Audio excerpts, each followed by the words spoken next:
कौन कौन से टॉपिक है? सार्क, ब्रिक्स और आसियान। ये बहुत इंपॉर्टेंट है आपके पॉलिटिकल साइंस के सब्जेक्ट के लिए। सार्क और ब्रिक्स आपका एडिशनल है जो कि आपकी सिलेबस में नहीं है, पर ये आना जरूर है, न्यू टॉपिक है। सार्क जो है वो दक्षिण एशियाई क्षेत्रीय सहयोग संगठन है, यानी कि दक्षिण एशियाई कंट्री ने, साउथ एशिया की जो कंट्री है उन्होंने मिलकर क्षेत्रीय सहयोग संगठन बनाया है। क्षेत्र में सहयोग करने के लिए एक संगठन बनाया जिसको बोला गया SAARC, South Asia association regional corporation. ठीक है, इसकी स्थापना की गई थी 8 दिसंबर 1985 में। साथ में इसमें देश जो थे वो थे, हम एक ट्रिक लगा लेते हैं, बचपन में भूला, जिससे बचपन यानी कि बांग्लादेश, चीन, भारत, पाक, नेपाल, भूटान, श्रीलंका और अफगानिस्तान। अफगानिस्तान कब ऐड हुआ था? 2005 में। 3 अप्रैल 2005 में यह आता है क्वेश्चन कि अफगानिस्तान कब ऐड हुआ था, किसमें? साथ में 3 अप्रैल 2005 में। मुख्यालय जो है कहाँ पर है इसका? काठमांडू में। काठमांडू कहाँ पर? नेपाल के अंदर, काठमांडू के अंदर इसका मुख्यालय है, हेडक्वार्टर। जो कार्य है इसका वो क्या है? मानव संसाधन विकास पे कार्य करना है, कि मानव को अपने संसाधन का पूर्ण रूप से इस्तेमाल करके और अपने आप को विकास की ओर लेके जाना है। ठीक है। दूसरा, सामाजिक मुद्दों पे चर्चा करना, एक दूसरे के सामाजिक मुद्दे पे कि किस प्रकार से हमारा समाज आगे बढ़ रहा है, या फिर समाज में कौन से कार्य हैं, लोक कल्याणकारी कार्य, या फिर एक राज्य, कौन सा राज्य, लोक कल्याणकारी राज्य की स्थापना किस प्रकार से की जाए, इस पे विवरण करना, चर्चा करना। कृषि एवं ग्रामीण विकास के ऊपर कार्य करना। क्या करना? कृषि पे कार्य करना, ग्रामीण विकास पे, गांवों का कैसे विकास किया जाए। पर्यावरण संरक्षण पे करना कार्य है इसकी, पर्यावरण संरक्षण पे कार्य है। ठीक है, इसको एक्सप्लेन करके लिखना है आपने, ये पॉइंट्स को एक्सप्लेन करना है। सुरक्षा एवं शिक्षा पे भी कार्य ये करता है कि किस प्रकार से अपनी सुरक्षा कितने प्रकार की होती है? पारंपरिक और ये सुरक्षा होती है, स्रोत होते हैं उसके, सुरक्षा होती है आंतरिक और बाहरी। मैं वही तो सोच रही हूँ, ठीक है, अब देखो ब्रिक्स आता है आपका। ब्रिक्स की फुल फॉर्म क्या है? Brazil, Russia, India, China, south Africa. क्योंकि ये कितना 5 बड़े देशों का समूह है और ये ज्यादा नहीं आता, इसकी स्थापना आ जाती है, इसका नाम आ जाता है। 5 बड़े देश का तो कैसा, मतलब वो वेट, ये विकासशील देशों का समूह है जिसमें चीन जो है वो विकसित है। ठीक है जी। स्थापना इसकी हुई थी 2009 में, जिसका मुख्यालय कहाँ पर है? चीन में। ठीक है, इसका मुख्यालय कहाँ पर है? चीन में। इसमें ये भी विकासशील है, सिवाय इनको छोड़ के ये 2 जो महाशय हैं ये विकसित है, बाकी सब विकासशील है। ठीक है, इनका महत्व जो है, और ये एक ऐसे बड़े देशों का समूह है जिसकी पास 2 ऐसे देश है जिन्हें वीटो पावर मिली हुई है। तो ये बहुत शक्तिशाली है, सबको नहीं मिलती वीटो। भारत को वीटो पावर नहीं मिली नहीं। कितने लोगों को वीटो पावर मिली है? अमेरिका को मिली है, अमेरिका और चाइना, बताना मेरे को। ठीक है, अब आगे देखो, मुख्यालय जो है शंघाई चीन में है। महत्व इसका ये है कि 5 बड़े देशों का समूह है, उभरता हुआ निवेश बाजार है। उभरता हुआ निवेश बाजार मतलब कि इसकी अर्थव्यवस्था देखो, Brazil, Russia, India, China, south Africa, 5 ऐसे देश है जिसकी अर्थव्यवस्था बढ़ी है। भारत की भी बढ़ रही है, हालांकि नहीं बढ़ रही है, वो दिख रहा है ऐसे कि बढ़ रही है। हमारा देश अभी बहुत पीछे चल रहा है। हमें आवश्यकता है इन्वेस्टर्स की, जो इन्वेस्टमेंट करके कुछ ऐसा करे कि देश में पैसा आए। पाक से आगे हमारा देश, हाँ, पाकिस्तान से आगे। फिर पाकिस्तान का नाम मत लिया करो, पाकिस्तान अंतरराष्ट्रीय स्तर पर कोई भी देश नहीं है। ठीक है, उभरता हुआ निवेश बाजार है। विकास सहयोग के लिए इन्होंने क्या करा था? एनडीबी जो है बनाया। एनडीबी क्या है बेटा, ये बताओ।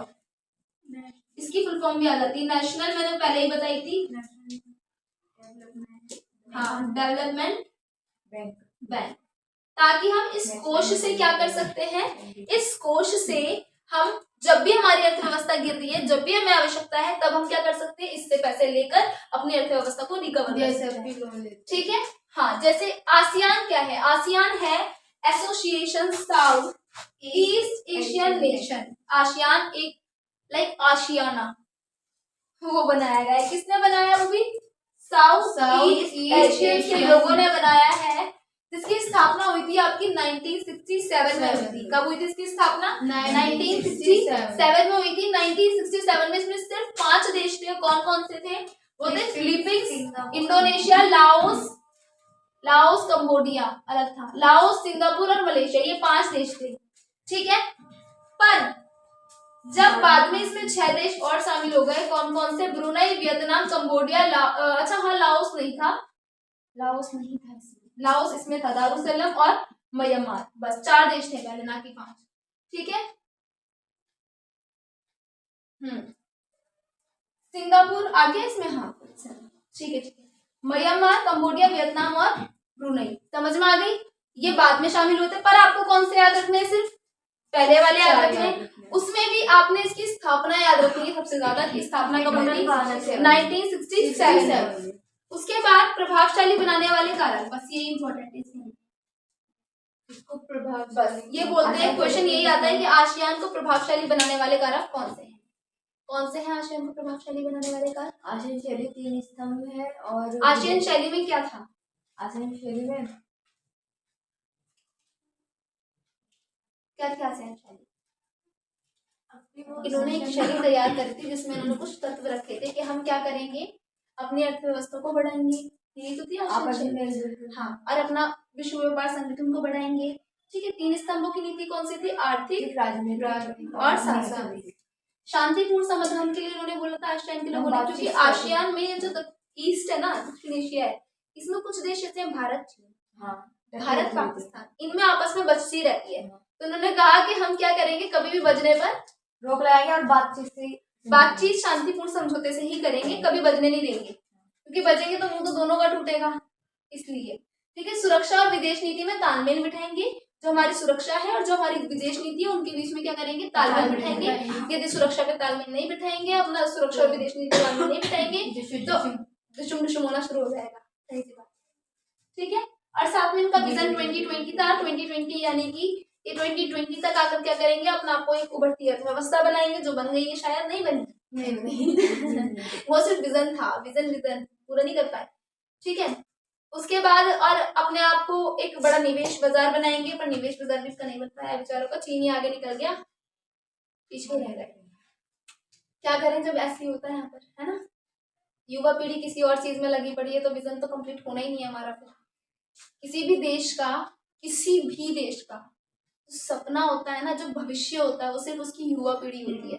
और जिस देश को बर्बाद करना है, उस देश की युवा पीढ़ी बर्बाद कर दो, देश खुद बर्बाद है। चाइना लगा पड़ा है, लिटरली देख लेना चाइना क्या कर रहा है, तुम्हें बर्बाद कर रहा है ये सारी चीजों से। साइबर क्राइम है ये, साइबर अटैक है हमारे ऊपर, और हम पहचान ही नहीं पा रहे कि हम पर अटैक हो रहा है ना, नहीं पहचान पा रहे ना। और विजन लेके बैठे, ये करेंगे वो करेंगे, करना कुछ नहीं है। क्या करना है, थोड़ी देर बाद इंस्टाग्राम चला के रील्स देखनी, और कुछ नहीं करना।